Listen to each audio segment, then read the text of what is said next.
Inside Kenya's isolation and treatment facility, Kenya, like the rest of the world, is scrambling to prepare health facilities as coronavirus spreads to more countries. Until last month, most of the COVID-19 related deaths were reported in China, where the disease originated. That has now changed. The count on Friday stood at 93 countries, more than 95,000 confirmed cases, with over 3,000 deaths. Kenya is not among countries with confirmed cases, but it is not taking chances. The government has, with immediate effect, banned all meetings and conferences of an international nature, repeat, of an international nature in Kenya.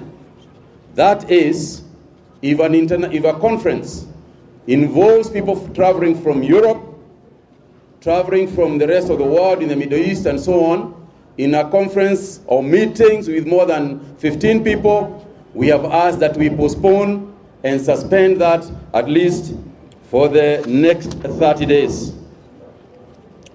The government has also issued a travel advisory to all Kenyans to avoid non-essential travel to high-risk countries for conferences of meetings where, again, there is going to be more than 15 people gathering.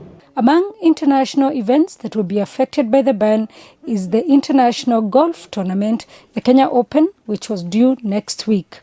Working with the World Health Organization and the Africa Center for Disease Control and Prevention, the Kenyan government announced that it has trained personnel in public and private hospitals, some of whom will be deployed here.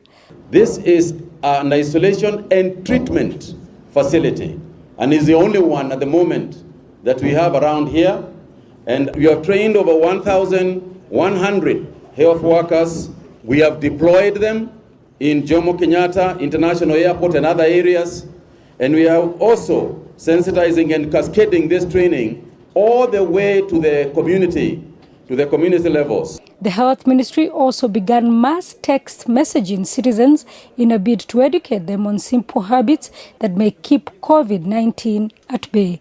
Although no case of COVID-19 has been confirmed in Kenya, the 120-bed facility for isolation and treatment is the first for the country. The Minister of Health says there will be such more facilities across the country.